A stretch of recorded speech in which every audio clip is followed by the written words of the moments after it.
Good morning. Welcome to the Unitarian Universalist Church of Stillwater.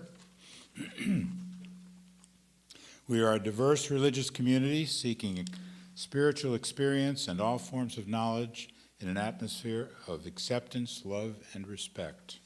Our mission is to protect and perpetuate religious freedom, tolerance, and knowledge, to challenge injustice, and to nurture and serve one another and the wider community.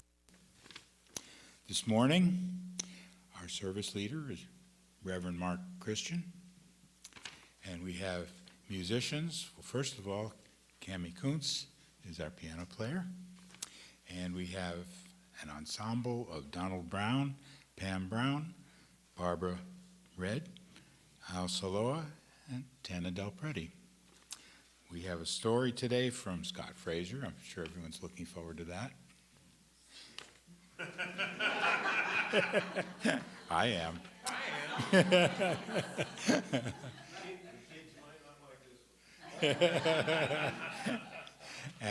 And this morning, our church minute will be Terry Chaffin. So we will continue with announcements.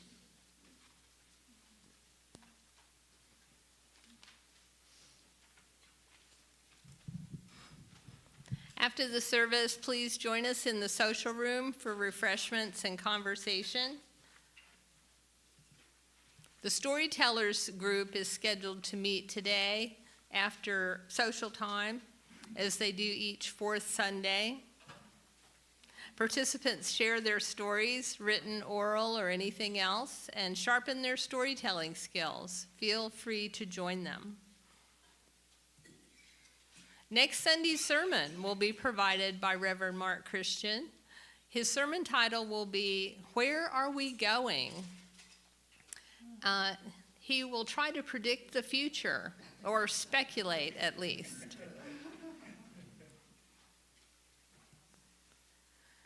Then Sunday, May 3rd is our annual congregational meeting immediately following the service.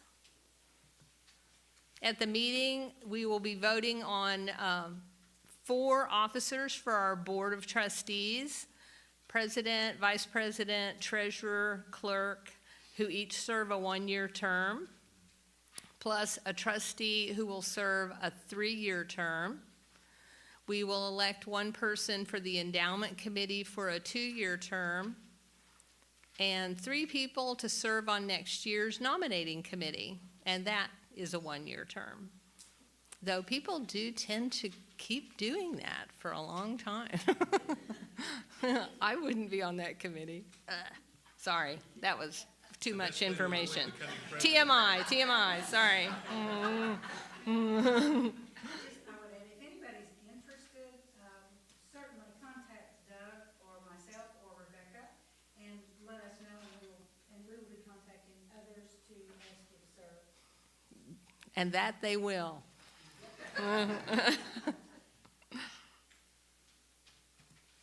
Next Sunday is the first Sunday in March, so it will be committee meeting Sunday after social time.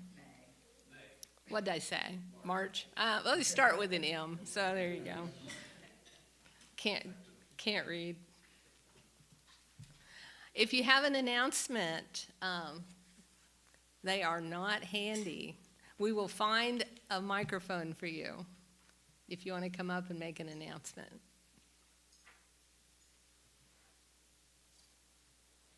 Okay, that sounds like none.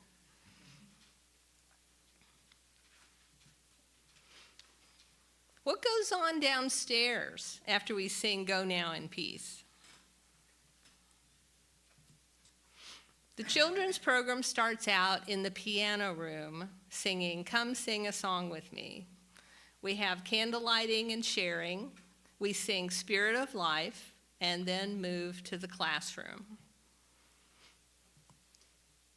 Our lesson depends on which Sunday of the month it is. On third Sundays, we make plant-based food to contribute to potluck. This is a lesson in service to others and also demonstrates sustainable food choices. On fourth Sundays, thanks to Rebecca Stewart-Gray, Linda Smolin, and Tana Del Prete, the children make music. It can be singing, drumming, ukuleles, whatever Rebecca, Linda, and Tana have planned. If the children wish, they can show off what they learned upstairs during trail markers. On other Sundays, I present lessons and activities. I often use curricula found on the UUA website. I also create my own lessons themed on various topics. On April 12th, I started using a curriculum created in December 2023 by Kathy E. Smith for the Unitarian Church of Baton Rouge called Lego Values, VALUUES. The lessons cover the 6 UU values: pluralism, generosity, justice, equity, transformation, and interdependence.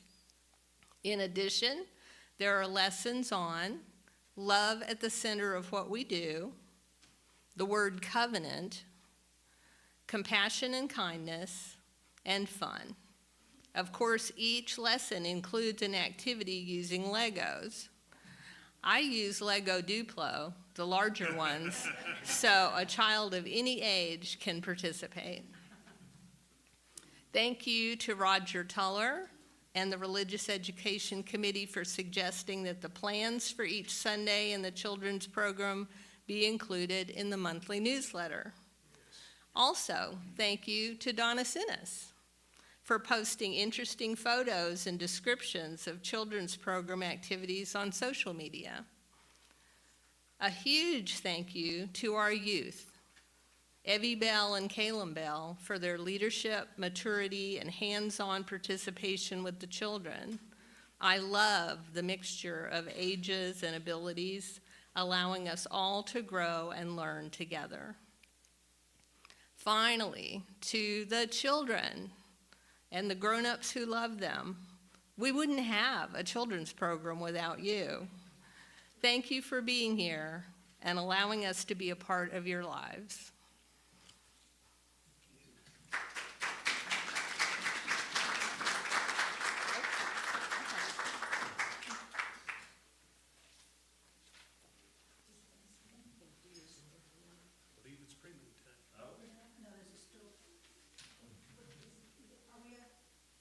Yes.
standing in the glow from that folk masterpiece, which it is.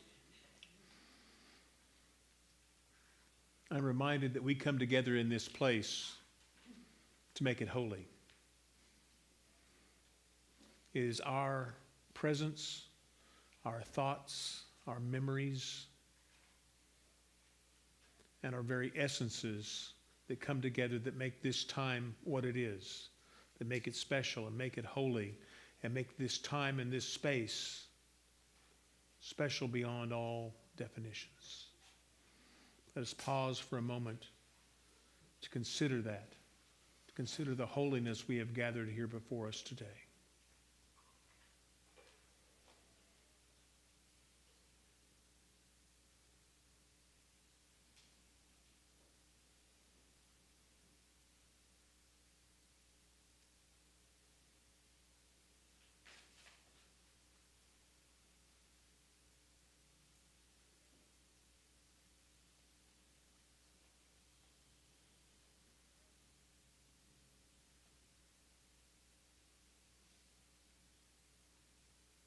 This day is a gift of love, a gift from God, a gift from life itself. Come, let us worship together, for this is the day we have been given to live in, to love in, and in time to die in. Let us rejoice in our capacity to think, feel, hear, and understand. And let us rejoice in the promise and the possibility of this day. Let there be light to drive away the darkness. Let there be wisdom to shine on the unknown. Let there be love to heal our aloneness. Let each of us be a light for one another.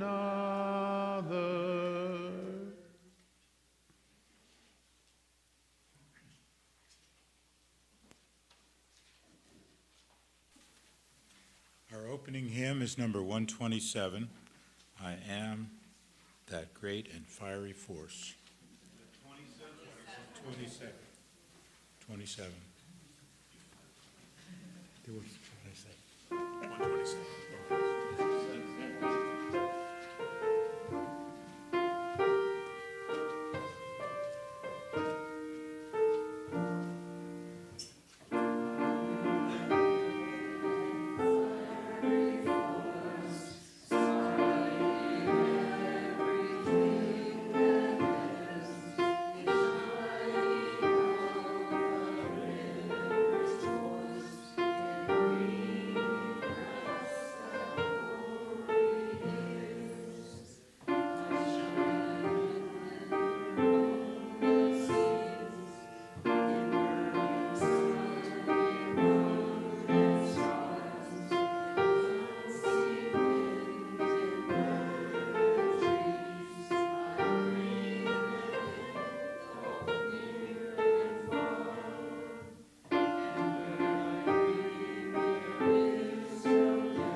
Hey, Cindy. Okay. So the last couple of stories I told were kind of introductory Zen stories, and they were fairly straightforward to understand. But as we may have heard, and you might be aware, Zen stories for especially monks tend to be a little bit more confusing. It's meant to get the mind to ponder. So, for instance, if someone says something which doesn't make sense, people often say, well, that sounds very Zen. And it's true that there is an aspect of that in Zen debates and Zen koans. For example, one monk who was undergoing training asked, what is Buddha? And he asked this to his teacher. And the teacher answered, a piece of used toilet paper. Now, Buddha is what monks pray to constantly as the goal which they ceaselessly try to attain. And so you might wonder, what kind of answer is that to what is Buddha? And so these types of stories go on quite a bit. And as Mark and I were just talking about, probably the most famous one is if you encounter Buddha on the road, you kill the Buddha. And that is also very confusing at first, but it has many layers. So even though that particular monk's answer was extreme, kanchiketsu means a wiping stick, which is a very filthy thing. In fact, one might become angry and say, what does he think Buddha is? But this is a superficial view. The true meaning of these debates and koans is very profound, even though the words themselves seem to be nonsense at first. So here's the story. Yeah, okay. By the way, kids, if you want to learn more about that, Terry and I have talked about that, and she can explain more of the story to you. There's various. Okay. So here we go. You ready? One day, a monk on pilgrimage came to the front of a mountain temple and shouted, "Hello, is the head priest here? I want to have a debate with him." Instead, a young novice boy priest came out to the temple and shouted back even louder, "First, let's you and I have a debate, and if you can beat me, then I'll call the head priest." "Why, you impotent little..." All right. And the traveling monk silently extended his right hand and made a circle with his thumb and index finger. The boy immediately made a larger circle with his arms. The traveling monk held up one finger. The boy immediately responded by raising 5 fingers. The pilgrim monk then raised 3 fingers, I had to count them, for which the boy countered by making a face. As though beaten, the pilgrim monk hurried away. He ran away, almost in fear. The head priest had been spying on this and witnessed the question and answer session through a crack in the door, and he was quite surprised. He was surprised because he interpreted the dialogue as follows. The circle made by the traveling monk meant, "What is your mind?" In response to this, the boy had made a large circle, which meant, "Like an ocean." And this was a splendid answer. The one finger raised by the pilgrim meant, "How about your body?"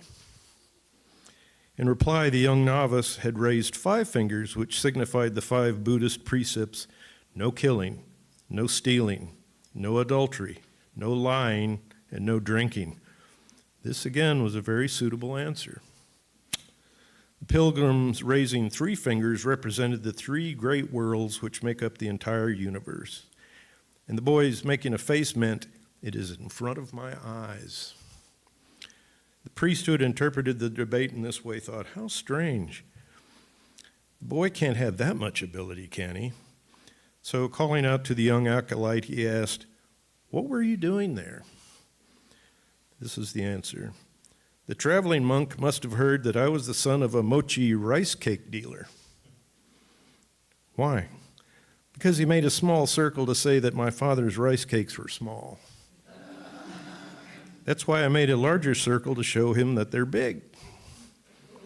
Then he asked, how much does one cost? And I told him 5 pennies. And he wanted me to discount the price to 3, so I made a face. He must not have had any money because he ran away. The head priest burst out laughing. This dialogue is the opposite of the one he had thought of before. So one of the things is, even though the form is the exact same, the content is incoherent and different.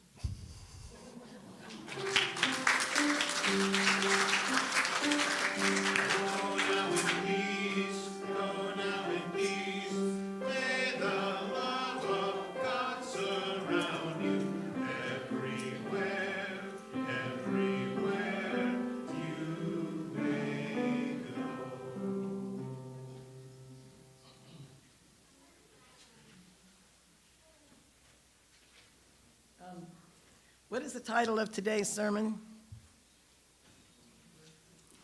Earth Day. After the celebration. After the celebration, Earth Day after the celebration. I just didn't bring my order of service up here with me. I thought that was other Zen Cohen. Okay, so this morning we have two readings.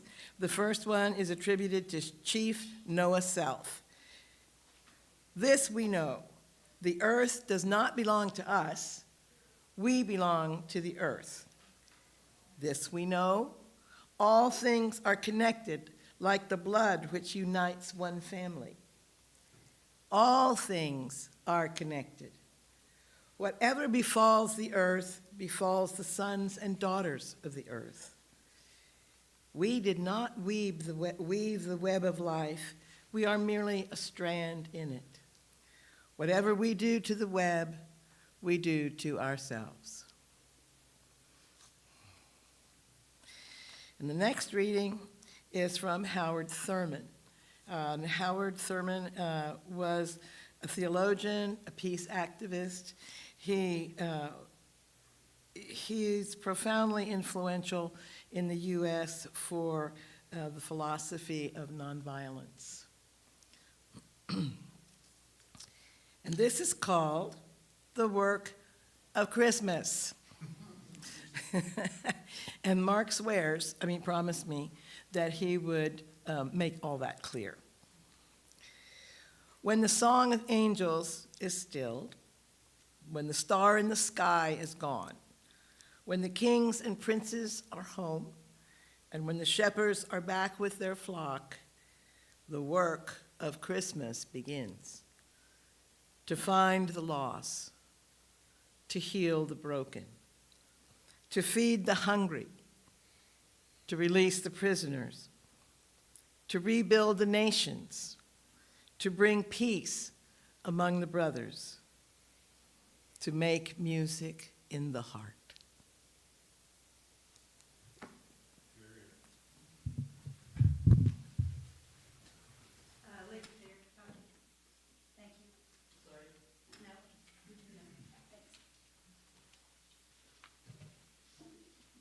It's time for the offertory. Our church is supported by your donations.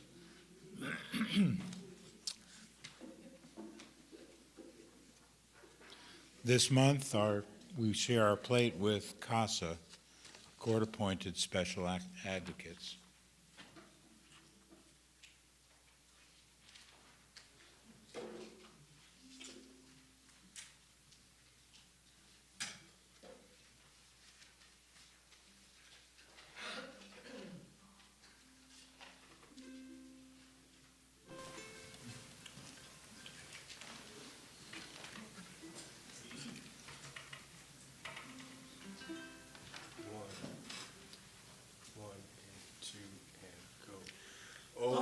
The summertime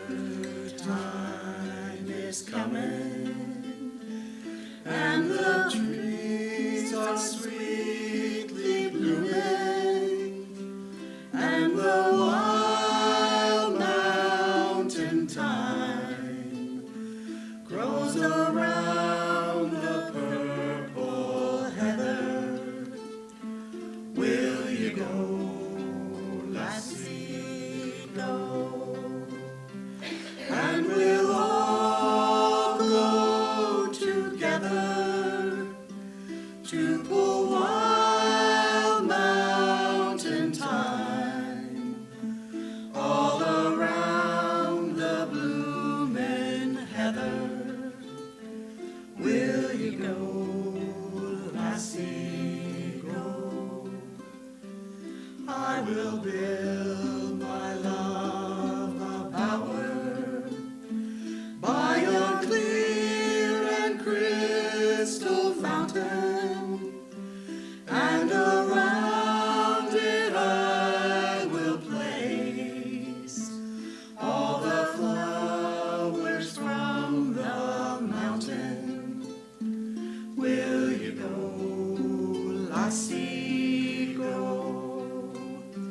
And we'll all go together to pull wild mountain thyme all around the blooming heather. Will you go, lassie, go? If my true love she won't have me, I will surely find another to pull wild mountain thyme all around the blooming heather. Will you go, lassie, go?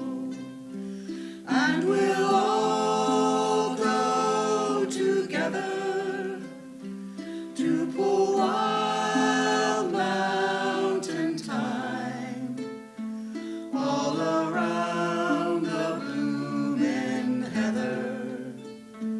Will you go, lassie, go?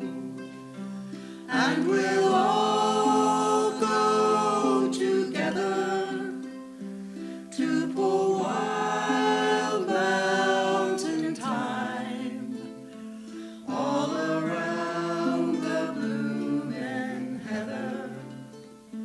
Will you go, lassie, go?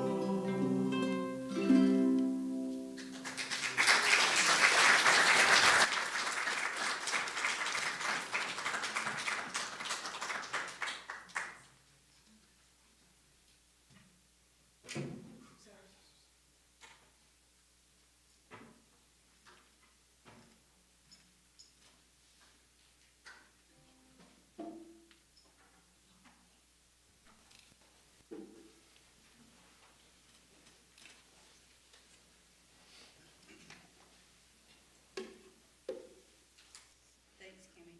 Thank you. That too was quite lovely. Thank you. This week had one of my, well, not one of my high holy day of the year, Earth Day. Christians say that they center their time on Easter. For Jews, it's Passover. Both of those have been recently. For me, Earth Day is it. It is at the core of my being, because the deeper I lead myself spiritually, the more I come to understand we are not apart from the earth, we are a part of it. That's where that first reading was so accurate. I have worked my whole life to come to understand those things, those common ecological standards, those Earth Day norms. Think globally, act locally. Reuse, repurpose, recycle. I don't always live up to those norms. I fail at them quite terribly most of the time. But I hold them, and they are the center part of who I am. They're the hub that everything hangs off of. And so this Wednesday, which was Earth Day, I went out on my porch. Now, I love the little house that I rent. I love the fact that it's in a perfect location for me. It's centrally located, lots of things within walking distance. I like it because it's simple and it provides me a very comfortable place to live. But what I love most about my house is the front porch. Some of you come over to pick me up sometimes. If the weather's nice, you will most likely catch me sitting on the front porch. Well, that's what I was doing Wednesday, Earth Day. I'd gone out with my guitar, and I was sitting on the front porch, and I was looking at the flag that flies off the side of my porch. And I have a flag of the earth that flies off the side of the porch. I was there one day with our friend Ray Bernard, and I commented that what I'd really like to have is an earth flag. And about a week and a half later, lo and behold, I had a weak flag sticking off the side of my house. Ray had provided. Now, I got to tell you, that flag is now beat up and worn out. The Oklahoma winds have not been kind to it. It was a flag designed to do what we do with these ones in here, to hang in a nice, safe environment, not in the Oklahoma wind, where it's gone through, 80-mile-an-hour winds. And at one point in time, a piece of a branch flew into it and tore the bottom of it. And so I've kind of got it trimmed off, and it's a little ragged on the end. But then again, so is the earth. It's a little ragged. I also have to go out and tend to it a couple of times a day, because the position of it, the wind causes the flag to circle around on itself until it gets to be a very miniature version of what it was before. And I've come to calling this tending to the earth. I tend to the earth flag, and that's my way of tending to the earth. Well, that day I was sitting on my front porch, and I brought out my guitar, and I was playing some of the songs that I do at Earth Day. Big Yellow Taxi, the Joni Mitchell classic, John Prine's Paradise, and a couple of others. And I was sitting there playing, looking at the flag and enjoying the weather. And I was thinking, gosh, if we're lucky, it might rain. If I said lucky, I suddenly felt something at my feet. Yes, I'm entertaining apparitions again. There was this yellow cat crawling between my legs as I sat on my front porch.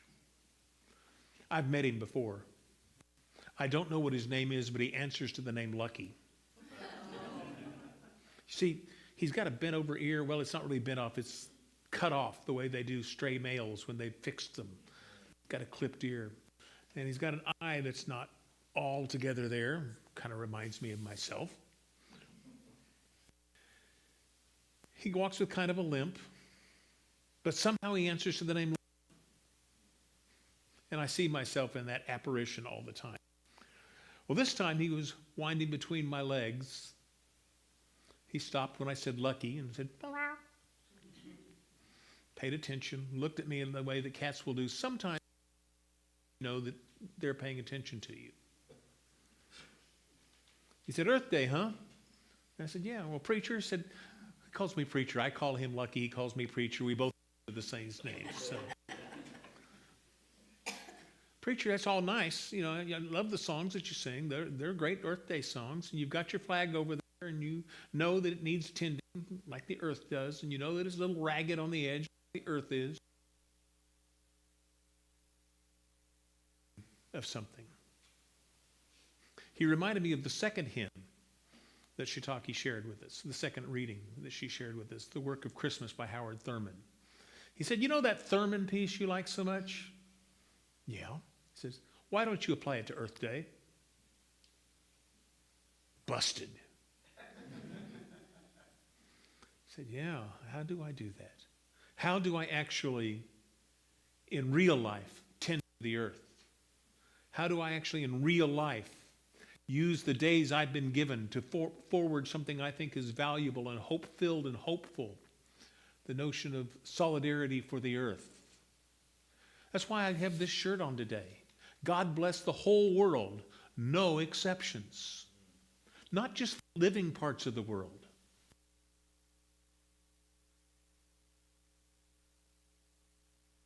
Are growing, that come from one life from another, but the the clouds, how do those come together for me? And I said, well, how do I deal with Earth Day after the celebration? The celebration is what I had that day when I looked on my flag and I looked on.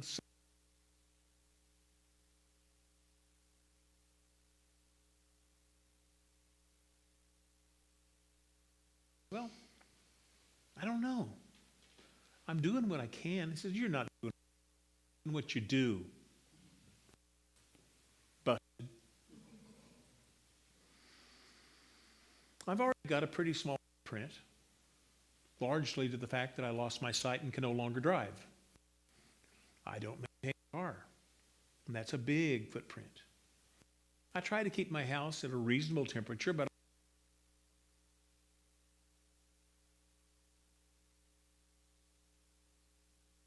manager in 71. I'm not that bad. But I've found to be 75 is a pretty good temperature all the year round, you know. But what do I do?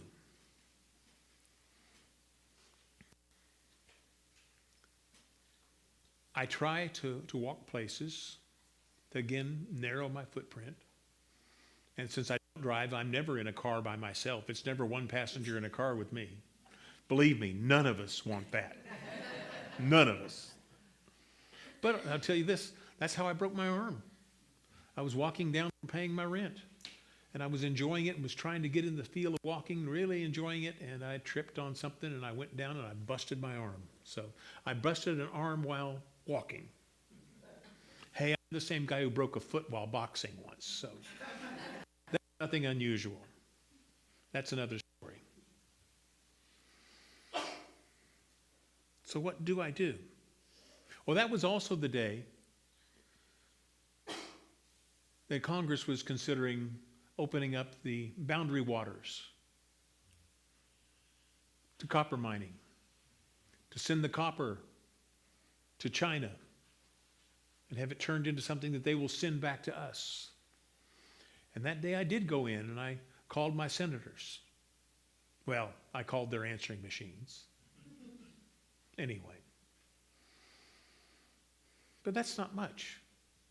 What do I do after the celebration? What do I do in my life, living out my life, that is commensurate with the value that I have inside to the earth and Earth Day?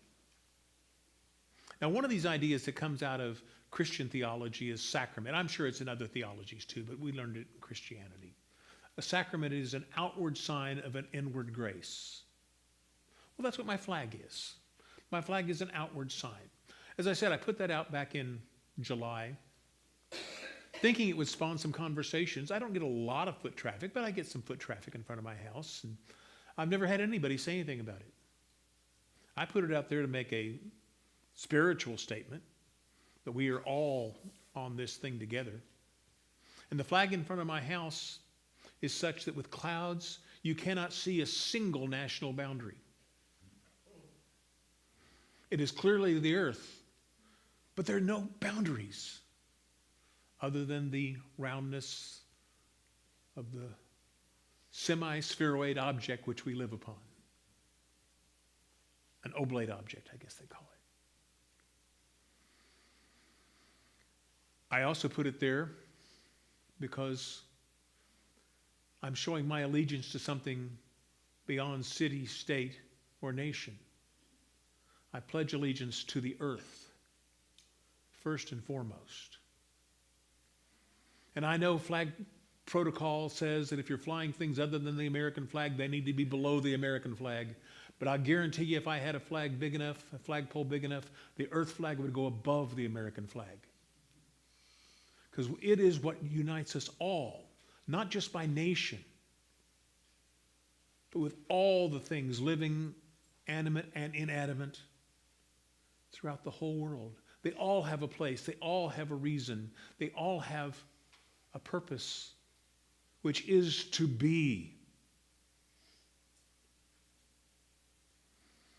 Their purpose isn't to be there so we can mine them, the veins of gold or the drill for the oil. Just this week, in the midst of all the kerfuffle around closing the Straits of Hormuz, I heard a comment that President Trump told the British that they just need to drill more oil in the North Sea. Drill, baby, drill. That's not it. That's not it. So as these days usually do for me, they leave me with more questions than answers. Leave me with more quandaries than clarity. The challenge, but also hope. This is our planet. We are part of a universe bigger than any one of us can ever imagine. We keep getting bigger and bigger telescopes to show us more and more things, but we still haven't found everything yet, and we will never find anything, I believe. We will never find everything. There will always be more out there. And that fits into our theology here as Unitarian Universalists, because we believe that creation is an ongoing process. That God is not so much a being as it is a becoming. That humans are more than human beings, we are human becomings. And paying attention to what we are becoming is the challenge. That's the opportunity. So on this Sunday after Earth Day, I will go home, and probably this afternoon at some point, I will go out and sit on my porch. And I may or may not bring a guitar out. And I will feel the presence of the world. The presence, and knowing it's giving it to me as a present. So it's the presence of the world and the presence of the world coming together in my hands, in my eyes, in my heart, in my mind, surrounding me, supporting me, upholding me, with the knowledge that one day I too shall return to it. And I think that's the lesson of Earth Day, is to acknowledge our finitude, to acknowledge our mortality, that we are not owners of the earth. We are at best stewards of it for a short time. And we will surely hand it off to those that come after us as it was handed off to us. My question for myself today and for you is, going forward from today, from this celebration forward, how do we love the earth? How do we support the earth? How do we live our lives in better balance with the all that is? Amen.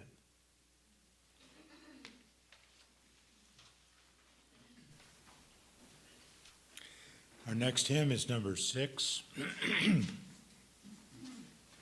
Just as Long as I Have Breath. Very short intro, just the first phrase. I think we're familiar with this one maybe more than the last one.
Answering yes. That's the answer to my question. How do I live after the celebration? By answering yes. After all, life is nothing but an impromptu session. On this day, know there are blessings in the world. May they touch you and find you. May they grow in your heart until you can do no other than to share them with others in your world.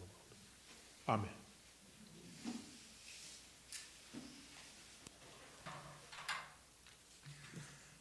That concludes the recorded portion of our service. We continue